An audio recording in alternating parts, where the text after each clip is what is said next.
मैं रजत मिश्रा आज की कक्षा में आप सभी का स्वागत करती हूँ। हम पढ़ रहे थे सर्वनाम। आज हम सर्वनाम के अंतर्गत देखेंगे सर्वनाम के भेदों के विषय में। सर्वनाम, इसकी परिभाषा हमने देखी थी कि सर्वनाम कौन से शब्द हैं? वो शब्द जो कि संज्ञा के स्थान पर प्रयोग किए जाते हैं। और क्या लाभ होता है सर्वनाम से कि बार बार संज्ञाओं को हमें दोहराना नहीं पड़ता है। तो आइए देखें पहले इसके भेद। सर्वनाम के भेद हैं पुरुषवाचक सर्वनाम, निश्चयवाचक सर्वनाम, अनिश्चयवाचक सर्वनाम, प्रश्नवाचक, संबंधवाचक और निजवाचक सर्वनाम। कौन कौन से भेद हैं? पुरुषवाचक सर्वनाम, निश्चयवाचक सर्वनाम, अनिश्चयवाचक सर्वनाम, संबंधवाचक सर्वनाम, निजवाचक और प्रश्नवाचक सर्वनाम।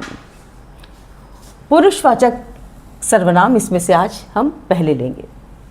पुरुषवाचक सर्वनाम से हमारा क्या तात्पर्य है, इसकी परिभाषा को पहले समझ लें कि जब भी हम किसी से बात करते हैं तो हमारे सामने कोई ना कोई श्रोता होता है, यानी जो हमारी बात को सुन रहा होता है। यानी एक हम होते हैं और दूसरा कौन व्यक्ति होता है जो हमारी बात को सुन रहा होता है। तो दो व्यक्ति तो वो हुए जो कि बात को कह रहे हैं या जो बात को सुन रहा है, और तीसरा कभी कभी वो व्यक्ति भी होता है जिसके बारे में हम और हमारे सामने बैठा व्यक्ति दोनों मिलकर बात कर रहे होते हैं। इस तरीके से जो पुरुषवाचक सर्वनाम है वो किस तरह से हम देखेंगे। एक तो जो वक्ता है, दूसरा जो श्रोता है यानी बात को सुन रहा है, और तीसरा कौन है? तीसरा व्यक्ति, या हम उसको अन्य कह सकते हैं। ये बात समझ में आ रही है आपको? एक वो जो कि बात कह रहा है, वक्ता है, दूसरा वो जो कि बात को सुन रहा है, और तीसरा वो जिसके बारे में वक्ता और श्रोता दोनों मिलकर बात कर रहे हैं जो वहाँ पे मौजूद नहीं है। तो इस तरीके से पुरुषवाचक सर्वनाम वो हैं जो कि वक्ता, श्रोता या अन्य व्यक्ति के स्थान पर प्रयोग किए जाते हैं।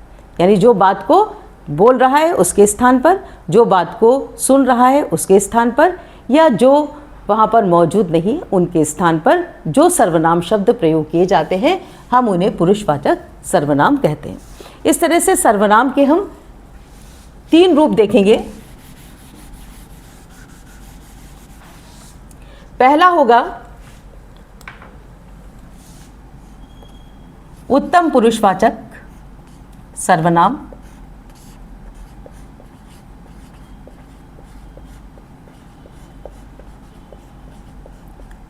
दूसरा मध्यम पुरुषवाचक सर्वनाम,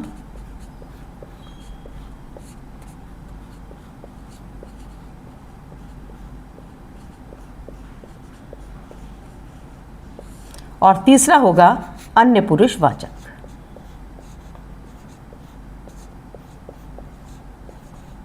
कौन कौन से तीन सर्वनाम हैं? उत्तम पुरुषवाचक, मध्यम पुरुषवाचक और अन्य पुरुषवाचक। अब इसमें क्या देखना है कि जो उत्तम पुरुषवाचक है यानी वो वक्ता है। वक्ता यानी आप अपने को खुद मान लें कि आप किसी से बात कर रहे हैं, आप वक्ता हैं, तो आप अपने लिए कौन कौन से सर्वनाम इस्तेमाल करते हैं? कभी आप कहते हैं मैं, कभी आप कहते हैं हम। तो ये जो सर्वनाम हम इस्तेमाल करते हैं वक्ता के लिए वो क्या है? उत्तम पुरुषवाचक। ठीक है, ये बात समझ में आ रही है? वो सर्वनाम जो कि हम श्रोता, जो कि हमारी बात सुन रहा है, उससे हम क्या कहते हैं? तुम, तुम्हारा, तुमसे, तुझे, या कभी कभी आप शब्द का भी प्रयोग होता है। लेकिन आप शब्द का प्रयोग हम कब करते हैं? जबकि हम किसी को सम्मान देने के लिए बात कह रहे होते हैं। तुम, तुम्हारा, तुम्हें, तुझे। आप भी क्या है? मध्यम पुरुषवाचक ही सर्वनाम है, क्योंकि भले ही श्रोता हमारे सामने बैठा हो लेकिन अगर वो हमसे बड़ा है तो हम उसे तू या तुम कहकर नहीं पुकार सकते। हम क्या करते हैं? आप शब्द का प्रयोग करते हैं। तो आप भी क्या है? मध्यम पुरुषवाचक सर्वनाम ही है। अन्य पुरुषवाचक में वह, वे, यह, इस तरीके के सर्वनाम शब्द आते हैं। ठीक है, उन्हें दे देना, ये क्या है? जो वहाँ पे मौजूद नहीं है। ये कैसे हैं? अन्य पुरुषवाचक सर्वनाम है। इसमें से जो वह है वह दूर की वस्तुओं या व्यक्तियों के लिए, और यह जो है पास की जो वस्तुएं हैं या व्यक्ति है उनके लिए प्रयोग होता है। तो मैं उम्मीद करती हूँ कि पुरुषवाचक सर्वनाम आपको अच्छे तरीके से समझ में आ गया होगा। इसके अन्य भेदों को हम आगे के वीडियोस में देखेंगे, लेकिन तब तक आप क्या करें, अगर आपने नहीं सब्सक्राइब किया है तो चैनल को सब्सक्राइब करें। Thank you.